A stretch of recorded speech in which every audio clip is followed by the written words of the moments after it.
नमस्कार, मैं हूं भावना रावत और आप देख रहे हैं ऑल जोन टाइम्स न्यूज। पिछले साल अगस्त में राम मंदिर के निर्माण का भूमि पूजन समारोह प्रधानमंत्री नरेंद्र मोदी की विशेष उपस्थिति में संपन्न हुआ था। आपको बता दें कि श्री राम जन्मभूमि तीर्थ क्षेत्र देश भर में चंदा इकट्ठा करने का अभियान चला रहा है। इसके तहत 5 लाख परिवारों के पास पहुँचने का लक्ष्य है ताकि राम मंदिर निर्माण के लिए धनराशि इकट्ठी की जा सके। जी हाँ, राम मंदिर निर्माण के लिए देश और दुनिया से राम भक्त पूरी तरह सहयोग कर रहे हैं। राम मंदिर को लेकर लोग कितने उत्सुक हैं, ये हमें हाल ही में देखने को मिला जब राम मंदिर के मॉडल को परेड में देखकर लोग उसके सम्मान में खड़े हो गए। तो चलिए आज इस खास सेगमेंट में आपकी मुलाकात करवाते हैं भारतीय जनता पार्टी के उपाध्यक्ष और राम मंदिर निर्माण के लिए दिल्ली प्रांत में नियुक्त 3 सदस्यों में से 2 सदस्य अशोक गोयल देवरा जी और योगिता जी से। नमस्कार सर, बहुत बहुत स्वागत है आपका हमारे इस खास सेगमेंट में। बहुत बहुत धन्यवाद आपका। इसी के साथ मैम आपका भी स्वागत करते हैं हमारे इस खास सेगमेंट में हमारे साथ मौजूद होने के लिए। बहुत बहुत धन्यवाद आपका। तो सबसे पहले सर, हमारे दर्शक ये जानना चाहेंगे कि इतने समय के बाद राम मंदिर का निर्माण शुरू हुआ है और उसमें आप एक विशेष सहयोग प्रदान कर रहे हैं, तो उसका एहसास कैसा है कि इतने प्रचलित मंदिर के साथ आप जुड़ रहे हैं? देखिए, करीब 452 वर्षों के लंबे इंतजार के बाद, 76 से भी ज़्यादा भीषण संघर्षों के बाद और 4 लाख से भी ज़्यादा राम भक्तों के बलिदान के बाद भगवान श्री राम के मंदिर का निर्माण का जो सपना है वो साकार हो रहा है जी। और मैं और करीब करीब 130 करोड़ जो भारतवासी हैं वो अपने आप को बड़ा सौभाग्यशाली समझते हैं कि ये जो निर्माण का काम है उनके जीवन काल में हो रहा है। भगवान राम भारत के प्राण हैं, भारतीय संस्कृति की आत्मा है। अगर भगवान राम ना हो तो भारत निष्प्राण है। इसलिए हम सब लोग इस निर्माण के काम में लगे हैं। तो मुझे लगता है भगवान श्री राम की हम लोगों को प्रेरणा है कि हम इस काम में लगे हैं। तेरा तुझको अर्पण क्या लागे मेरा, जो दिया है वो राम का दिया है, उसी को हम बांट रहे हैं। जी, बहुत ही अच्छी बात बताई है सर ने कि राम जी की ही कृपा है जिस वजह से ये इस काम में लगे हैं। इसी के साथ आपको बताते हैं कि इसी काम में सहयोग कर रही हैं मैम। तो मैम, हम आपसे भी जानना चाहेंगे कि आपको किस तरह की फीलिंग आ रही, क्या एहसास है ऐसे काम के साथ जुड़ने का? महिलाएं तो भगवान राम से जुड़ी हुई हैं ही, और हमारे लिए भी ये बहुत हर्ष का विषय है कि सही में हम सब इसमें अपना योगदान दे पा रहे हैं। हर महिला बहुत बढ़ चढ़ के इसमें अपनी आहुति देगी, अपना समर्पण देगी। जी, बहुत अच्छी बात है कि महिलाएं अपना समर्पण देंगी, पूरी तरह से सहयोग कर रहे हैं राम मंदिर के निर्माण को। सर, इसके साथ हम जानना चाहेंगे कि हर राज्य से धनराशि एकत्रित की जा रही है, इकट्ठी की जा रही है। तो दिल्ली की जो कमेटी है, 3 की जो कमेटी है, उनके 2 सदस्य हमारे साथ अभी मौजूद हैं, आप उनमें से एक हैं। तो हम जानना चाहेंगे कि दिल्ली से क्या लक्ष्य रखा है धनराशि इकट्ठी करने का, कितने का लक्ष्य है? नहीं, देखिए, हमारा जो लक्ष्य है वो ये कि दिल्ली में जो 43 लाख के करीब घर हैं जी, और हमने ये लक्ष्य तय किया कि हम हर घर में जाकर संपर्क करेंगे। हम जो व्यक्ति जोरबाग में रहता है, सैनिक फार्म में रहता है, उससे भी संपर्क करेंगे। हम जो व्यक्ति फुटपाथ पे सो रहा है उस पर भी संपर्क करेंगे। हम हर उस व्यक्ति से करेंगे जो जैगवार और फरारी चला रहा है, उससे भी करेंगे, और जो साइकिल पे चल रहा है उससे भी करेंगे। तो हमारा लक्ष्य है कि हम ये जो मंदिर है ये जन जन का मंदिर बने। इसमें हर व्यक्ति ये सोचे कि भगवान राम के जो मंदिर बन रहा है उसमें मेरी आहुति है। तो हमारा लक्ष्य ये है कि हम दिल्ली के हर व्यक्ति से इसमें समर्पण करने के लिए आग्रह करेंगे। जी, तो मैम इसके साथ हम आपसे जानना चाहेंगे कि अब तक कितनी धनराशि का सहयोग आप लोगों को मिल चुका है? देखिए, राशि का विषय नहीं है, हमने कहा ये समर्पण का विषय है कि समर्पण 10 रुपए का भी हो सकता है और उसके पीछे कितनी जीरो हो सकती है वो भगवान राम ने ही हमको दिया और हम उन्हीं को लौटा रहे हैं। तो इसमें राशि का तो कोई विषय नहीं, विषय सिर्फ जनसंपर्क का है। जनसंपर्क, बहुत अच्छी बात बोली है कि यहाँ पे सहयोग की बात है, चाहे कितने की भी धनराशि का सहयोग मिले। तो सर, इसके साथ हम एक और चीज़ जानना चाहेंगे कि अभी हमने देखा कि 26 जनवरी में जो राम मंदिर का मॉडल जो परेड में शामिल हुआ था तो लोग उसके सम्मान में खड़े हो गए थे। तो आप इस बारे में क्या विचार रखते हैं, क्या थी वो फीलिंग, क्या थी वो भावना? जी, मैंने आपको कहा ना कि भगवान राम यहाँ पर कण कण में बसते हैं, व्यक्ति के रोम रोम में बसते हैं। राम सबके हैं और राम सब में है। और यही भावना उस दिन 26 जनवरी को हमने देखी कि जैसे ही राम मंदिर के निर्माण का जो मॉडल था वो सामने आया, लोग उसी भावना से साथ खड़े हो गए। और ये दिखाता है कि भगवान राम का जो मंदिर है उसमें देश का हर व्यक्ति उसके निर्माण में और उसके जो सपना जो साकार हुआ है, सौभाग्यशाली मानता है कि उसके जीवन काल में हो रहा है। बहुत ही खूब कि उसके जीवन काल में हो रहा है, ये सौभाग्य की बात है। तो सर, इसके साथ जितने भी राम भक्त हैं वो ये भी जानना चाहेंगे कि राम मंदिर बन रहा है, शुरू हो चुका है निर्माण, बहुत बेसब्र हैं सब उसके दर्शन करने के लिए, तो कितना समय और लगेगा उसके निर्माण को पूरा होने में? देखिए, जहाँ तक मुझे लगता है कि जो सबसे अच्छी बात है कि भारत के यशस्वी प्रधानमंत्री और विश्व के सबसे लोकप्रिय नेता माननीय नरेंद्र मोदी जी ने हमारे पूज्य संतों, आचार्यों और हमारे सरसंघचालक मोहन भागवत जी के सानिध्य में इसका शिलान्यास किया और निर्माण का काम शुरू हो गया। तो अगले 2 से 2.5 साल के अंदर ऐसा लगता है कि भगवान राम का जो मंदिर है वो बहुत ही भव्य बनेगा और आप और हम सब मिलकर उसके दर्शन, भव्य रूप के दर्शन करेंगे। आशा है सर, जैसा आप बोल रहे हैं वैसा ही हो। तो सर, इसके साथ हम एक और हमारे जो दर्शक हैं वो ये भी जानना चाहेंगे आपसे कि जैसे हमारे धर्म के लोग तो उसमें सहयोग कर ही रहे हैं, क्या दूसरे धर्मों के लोगों से भी आपको सहयोग मिल रहा है राम मंदिर के निर्माण में? देखिए, मैंने आपको बताया कि राम सबके हैं और राम सब में है, तो इसमें धर्म तो कहीं आता ही नहीं है। और हम जब 43 लाख जो दिल्ली के घर हैं, हमने कहा कि हर व्यक्ति से संपर्क करेंगे, और करेंगे ही नहीं, लोग स्वयं आकर, अलग अलग धर्मों के लोग स्वयं आकर, मैं कल यहाँ पर कार्यालय में आया तो सुबह एक व्यक्ति यहाँ पर आया कि मुझे पैसा देना है मंदिर के निर्माण के लिए। हमारे गोंडा से विधायक है अजय महावर, उन्होंने मुझे बताया कि एक बुजुर्ग महिला करीब 82 ईयर्स एज है, उन्होंने उनको स्वयं फ़ोन किया कि मुझे, मेरी आयु का पता नहीं है, मैं राम मंदिर के निर्माण के लिए सहयोग देना चाहती हूँ, और वो उनको जानती भी नहीं थी, तो उनके घर गए और उन्होंने अपनी समर्पण राशि भेंट की।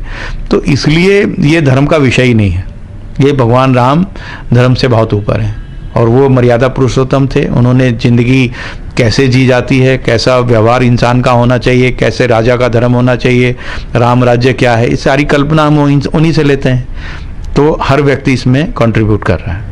बहुत खूब कि हर व्यक्ति कंट्रीब्यूट कर रहा है।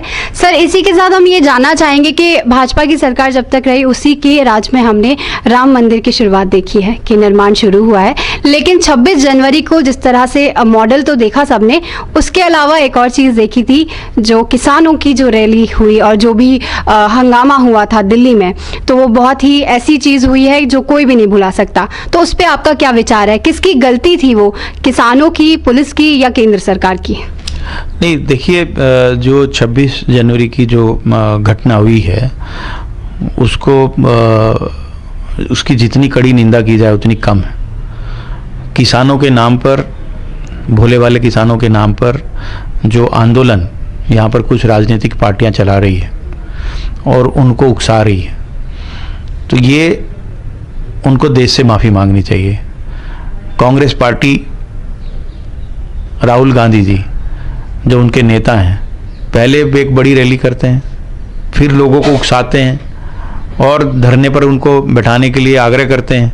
और आप ये देखिए कि 26 जनवरी को यूथ कांग्रेस ट्वीट करती है कि अहिंसक आंदोलन को हिंसक के रूप में पेश किया जा रहा है। तो मैं राहुल गांधी जी से आपके माध्यम से पूछना चाहता हूँ कि नांगलोई में जो उपद्रव हुआ, क्या वो अहिंसक था? मैं उनसे पूछना चाहता हूँ, किसानों के वेश में जो लोग पुलिस के बैरिकेड तोड़ रहे थे, क्या वो अहिंसक था? मैं उनसे पूछना चाहता हूँ, किसानों के वेश में जो लोग पुलिस की जीप को तोड़ रहे थे, क्या वो अहिंसक था? मैं उनसे पूछना चाहता हूँ कि जो लोग किसानों के वेश में लाल किले में घुस गए, क्या वो अहिंसक था? कि मैं उनसे पूछना चाहता हूँ कि जिन लोगों ने तिरंगे का अपमान किया, क्या वो अहिंसक थे?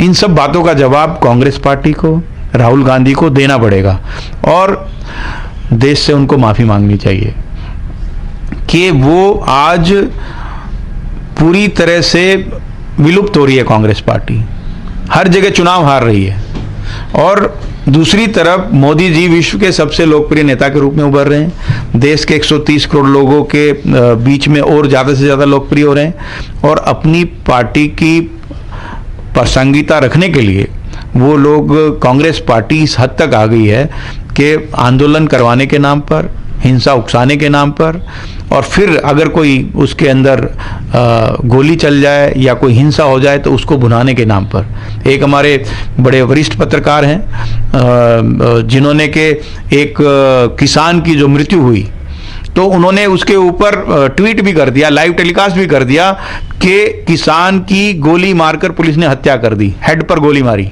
और किसान जो है वो उससे बहुत गुस्से में है, वो जाएंगे नहीं, वो उसका हिसाब लेकर जाएंगे।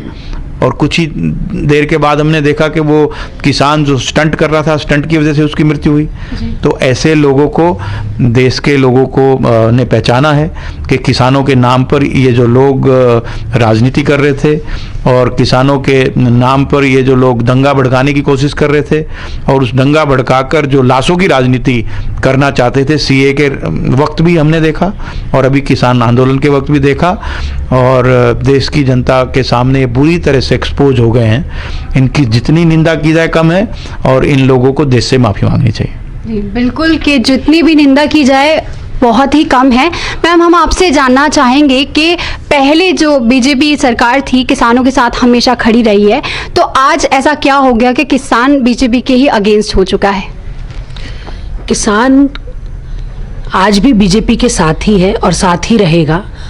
इस आंदोलन के बाद तो पूरे देश को भी समझ में आ गया कि आंदोलन किसान नहीं चला रहे हैं, तो हम ये कैसे मान लें कि किसान हमारे साथ नहीं। किसान अपने खेतों में कल भी काम कर रहा था और आज भी काम कर रहा है, और प्रधानमंत्री जी का दृढ़ संकल्प है कि हम उनकी आय को दुगना करेंगे और वो दुगनी होगी ही होगी।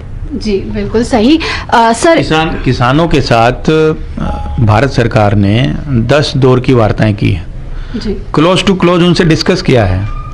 एमएसपी, मंडी, मालिकाना हक, सबके बारे में उनकी शंकाओं को दूर किया है, उनको विकल्प दिया है।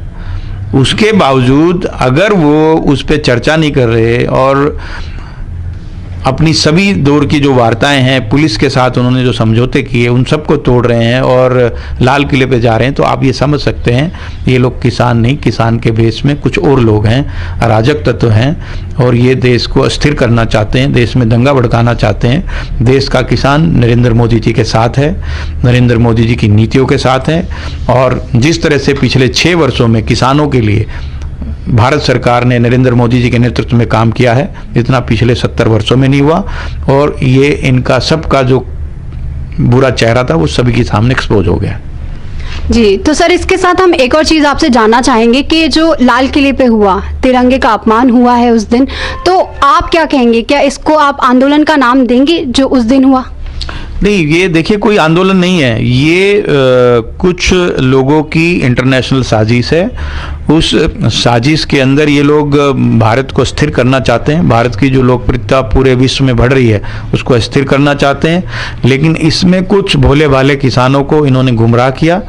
और अब जिस तरह से भारत सरकार मैं मांग भी करता हूं कि इनके ऊपर कठोर से कठोर कार्रवाई होनी चाहिए, जिससे कि भविष्य में ऐसे लोग दोबारा से इस तरह के काम की पुनरावृत्ति ना कर सके, और जो इन्होंने तिरंगे का अपमान करने का प्रयास किया है उससे इनकी जो जगह है वो जेल की सलाखों के बीच होनी चाहिए। ये बहुत ही सही कि जो 26 जनवरी को हम सब ने देखा बहुत ही अपमानजनक था। राष्ट्रीय उत्सव के नाम पे, राष्ट्रीय उत्सव वाले दिन ऐसी घटना का होना बहुत ही शर्मसार करने वाली चीज़ है। तो सर हम आखिर में आपसे अपील करना चाहेंगे कि राम मंदिर के निर्माण को लेकर हमारे दर्शकों से कुछ अपील करें।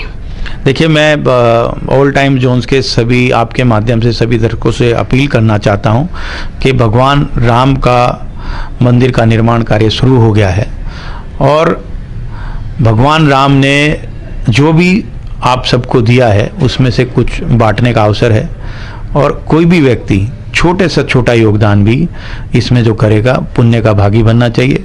जिस तरह से गिलहरी ने राम सेतु बनाते वक्त अपना योगदान किया, वहाँ पर वानरों ने अपना योगदान किया, हनुमान जी, सुग्रीव जी ने अपना योगदान किया। हर व्यक्ति को अपने सामर्थ्य के अनुसार से भगवान राम के मंदिर के प्रति समर्पण करना चाहिए, और मुझे पूरा विश्वास है कि दिल्ली के सभी लोग कर ही रहे होंगे।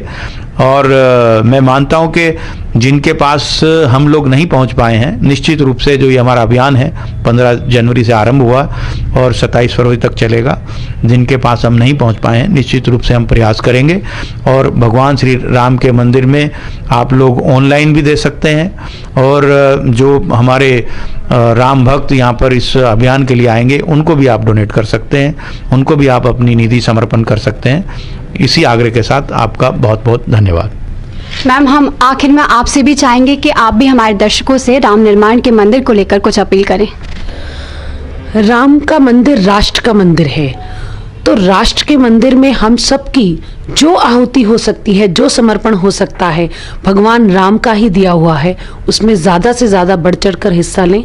और जैसा कि चाहे आप डायरेक्ट बैंक में दें या हमारे राम भक्त आपके पास आएंगे, जो राशि आप दे सकते हैं समर्पण में, वो हमको समर्पण ज़रूर करना चाहिए। बहुत बहुत धन्यवाद मैम और सर हमारे साथ इस खास सेगमेंट में बनने के लिए। और हम आशा करते हैं कि जल्द ही राम मंदिर का जो निर्माण शुरू हुआ है वो पूरा हो जाए और सभी राम भक्त जल्द ही वहाँ के दर्शन कर पाए। Thank you so much. आपसे आपका बहुत बहुत धन्यवाद। बहुत बहुत आभार, धन्यवाद आपका।